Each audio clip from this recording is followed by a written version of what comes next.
नांदेडमध्ये काँग्रेसला मोठा धक्का बसण्याची शक्यता आहे। देगलूर आणि बिलोली विधानसभा मतदारसंघाचे आमदार जितेश अंतापूरकर आज भाजपात प्रवेश करण्याची शक्यता आहे। मुंबई येथील भाजप पक्ष कार्यालयामध्ये उपमुख्यमंत्री देवेंद्र फडणवीस, प्रदेशाध्यक्ष चंद्रशेखर बावनकुळे यांच्या प्रमुख उपस्थितीत त्यांचा पक्षप्रवेश होणार असल्याची सूत्रांनी साम टीव्हीला महत्त्वाची माहिती दिलेली आहे। विधान परिषद निवडणुकीमध्ये त्यांच्यावर क्रॉस वोटिंग केल्याचा आरोप सुद्धा ठेवण्यात आला होता। अंतापूरकर हे अशोक चव्हाण यांचे अत्यंत निकटवर्तीय सुद्धा मानले जातात आणि आज आता त्यांचा पक्षप्रवेश निश्चित झालाय।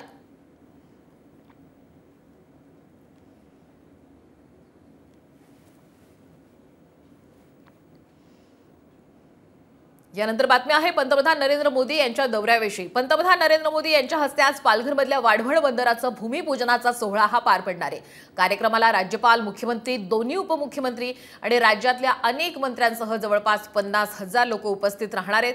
पालघरच्या सिडको मैदानावरती दुपारी 1 वाजता हा कार्यक्रम पार पडणार आहे। मात्र भूमिपूजन सोहळ्याला विरोध करण्याचा निर्णय अखिल महाराष्ट्र मच्छीमार कृती समितीने घेतलेला आहे। या बंदराचा थेट परिणाम त्यांच्या उपजीविकेवर होणार आहे अशी भीती त्यांना वाटत असल्यामुळे आपल्या आंदोलनावर ठाम असल्याचंच पाहायला मिळतंय।